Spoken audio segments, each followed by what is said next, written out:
Prepare the way for the Lord, make straight his paths. All flesh shall see the salvation of God.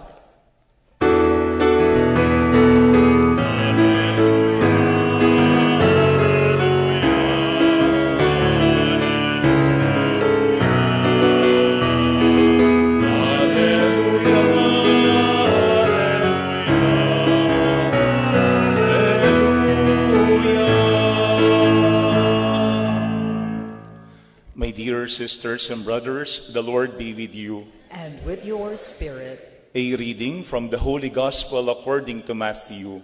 Glory to you, O Lord.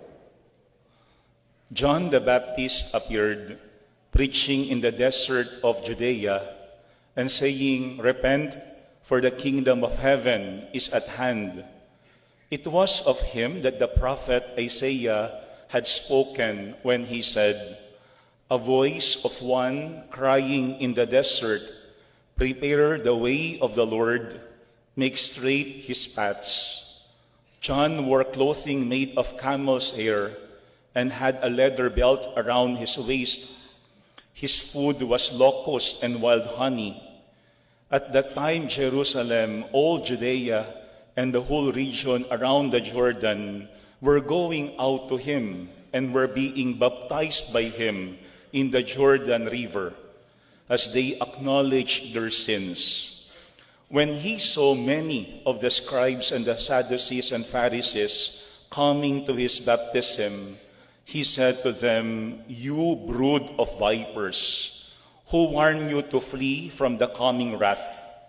Produce good fruit as evidence of your repentance, and do not presume to say to yourselves, 'We have Abraham as our father.'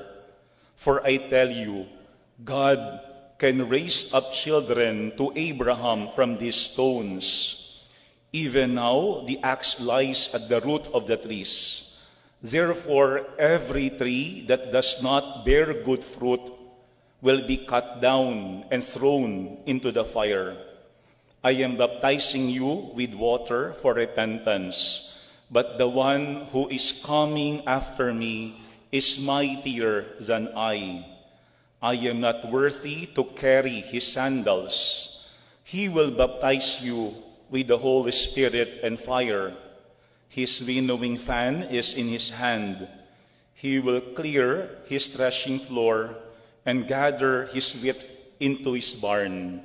But the chaff he will burn with unquenchable fire." My dear friends, the Gospel of the Lord. Praise to you, Lord Jesus Christ. Please be seated for a while. Again, my dear sisters and brothers, good afternoon. I think if there is one thing that many of us want and need, it's change. If there is one thing that many of us want and need, it's change, pagbabago. And on the second Sunday of Advent, we have John the Baptizer as our guide. And his call to us was to repent, to change. And we know that it's not that easy. Hindi ganoon kadali yung magbago. Many get offended when they are being corrected. And some may even would want to remain silent than to correct or to offend anyone. There are times wherein we don't want to be corrected. That is why we are quite defensive. And sometimes we prefer to simply to be quiet or to simply go away instead of confronting or correcting someone. But that is the purpose of Advent. Advent is a time for us to prepare for the coming of the Lord. And how do we prepare for the coming of the Lord? John the Baptist is telling us, repent, change your ways. Repent, make straight the path of the Lord. I think we also have to ask ourselves, why is it really difficult for us to be like John? Why is it difficult for us to correct someone? Bakit napakahirap magtuwid ng ating kapwa? I think there are three possible reasons why we find it difficult to imitate the example of John in correcting someone. 3 A's. The first A is because at times we feel alone when we correct someone. We feel alone when we correct someone. We know that correcting someone is quite unpopular. No one is grateful for being corrected. Walang natutuwa at nagpapasalamat kapag sila ay tinutuwid ng kanilang pamilya or ng kanilang kapwa. That's why in our gospel, Jesus had used the analogy of what Isaiah had said in the Old Testament regarding the coming of John, that he is the voice of one crying out in the desert. Voice of one crying out in the desert. No one wants to correct a person because at times we feel that we are simply like a voice, one voice crying in the desert. No one helping us, no one supporting us, no one is there to be with us when we have to correct a family member, a friend, or a loved one. But let us not forget what Pope Francis also had said, that fraternal correction is an act of love. It is an act of love. But Pope Francis also gave us a warning that we have to correct one another as a sign of love. But correcting is also different from gossiping. Correcting is different from gossiping. Siguro minsan, dyan tayo guilty. Instead of privately correcting a person, we simply gossip about the person. And Pope Francis had even said, gossiping does not please God, and it is a plague in the life of people and communities. Number one, it's difficult to correct someone because at times we feel alone when we are correcting a person. Sana hindi mahirap humingi ng tulong para ituwid yung ating pamilya, yung ating kapwa. Sana we are very supportive in correcting someone because of our love and concern for that person. First is we feel alone whenever we correct someone. Second, it's very difficult to correct a person like what John did. Why? Because we are afraid. That is the second A. We are afraid to correct a person, especially those who are greater or higher than us. But pay attention on what we had seen today in our gospel. John had been preaching about the need not only for repentance, but the need to receive baptism. And then all of a sudden, John the Baptist saw many Pharisees and Sadducees also coming towards him to receive baptism. Look at what John the Baptist had said to them. You brood of vipers. Yun ang kanyang sabi.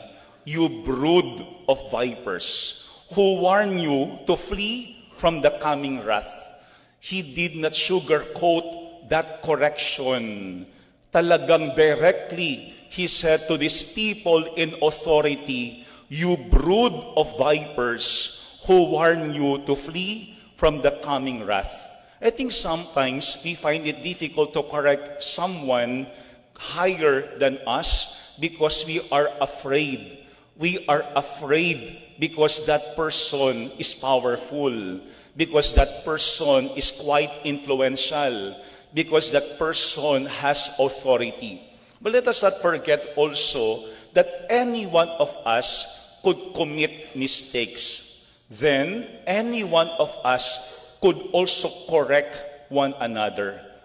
Kung lahat tayo pwedeng magkamali, dapat lahat din tayo pwedeng magtuwid sa bawat isa. And I think when we look at our gospel, we could imitate also the courage of John the Baptist, not only in telling these people that they have to repent, but that John the Baptist was also telling these people that their repentance should also be seen in their lives. Because sometimes we could be repentant, but people cannot see any change in us or in our behavior. We simply give a promise that we would change, that we had become better. But pay attention on what John the Baptist has said in our gospel. He said, produce good fruit as evidence of your repentance. It means that for John the Baptist, it's not enough simply to say that we are repentant. It has to be seen in our attitude, in our behavior. Change really should be seen in us. Kailangan maipakita natin, mapatunayan natin sa ating pamilya, sa ating kaibigan, na talagang meron tayong ginagawa para mabago yung ating buhay. Second, sometimes it's difficult for us to correct a person, especially those in authority, because we are afraid, yung takot. But let us not also forget that courage is very important, not only to correct an erring person, but courage is also important to admit also our faults, our mistakes. Matapang din yung taong kayang aminin at harapin yung kanyang pagkakamali kung meron man. That's why si Saint John Bosco once said, "Do not wait for several transgressions before you correct anyone." That's what he said. Do not wait for several transgressions before you correct anyone. Speak immediately and plainly. Minsan dyan tayo nakakaroon ng problema. We are waiting. Talagang tayo ay nag-iintay lamang na dumami yung kapalpakan ng ating kapwa. And when we already had enough, that's the only time that we correct that person. Pero ano ang sabi ni St. John Bosco? Do not wait for several transgressions before you correct someone. Speak immediately and plainly. Minsan bilang mga Pilipino, we cannot correct the person immediately. We cannot correct that person plainly. Paikot-ikot tayo, paligoy-ligoy tayo. Why?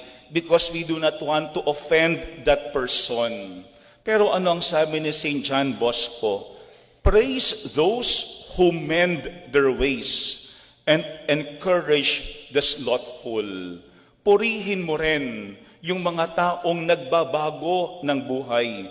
Pero you encourage those people who are lazy, who are not yet changing. Yan ang pangalawang paalaala sa atin. Let us not be afraid to correct everyone, because not only it is a sign of our love and concern when we correct a person, but when we correct someone, we love our family member, our friends, we are also reminded that that is also our responsibility. Pananagutan din natin yun, hindi lamang sa kanila, kung hindi pati sa Diyos. But number 3, panghuli, sometimes we find it difficult to correct a person. Why? Because we are arrogant. Kasi minsan tayo ay mayabang. And sometimes that is also what we have to pray for, that God may give us the grace of humility also whenever we correct an erring person. Look at what John the Baptist has said in our gospel. He said that he is unworthy even to carry the sandal of the one who is coming after him. Remember that Jesus had said, no one has been born of a woman greater than John. John was a great person. He was the one who prepared for the coming of the Messiah. And yet, look at how John sees himself. not someone above others, but someone who is ready and willing to humble himself simply to bring other people closer to Jesus. I think we also have to check our motive whenever we correct a person.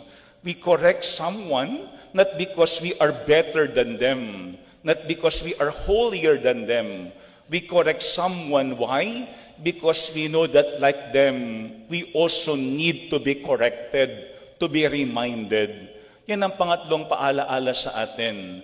Sometimes we are afraid to correct a person because of our arrogance. Whenever we see ourselves greater or better or holier than other people, it will be very difficult for us to correct a person. Alam po niya, merong sinabi sa Saint Benedict about that. He said, "Be careful and be gentle, lest in removing the rust, you break the whole instrument." Let me repeat it. Be careful and be gentle, lest in removing the rust, you break the whole instrument. My dear friends, on the second Sunday of Advent, we are invited to imitate John the Baptizer. If we have peace in the Lord,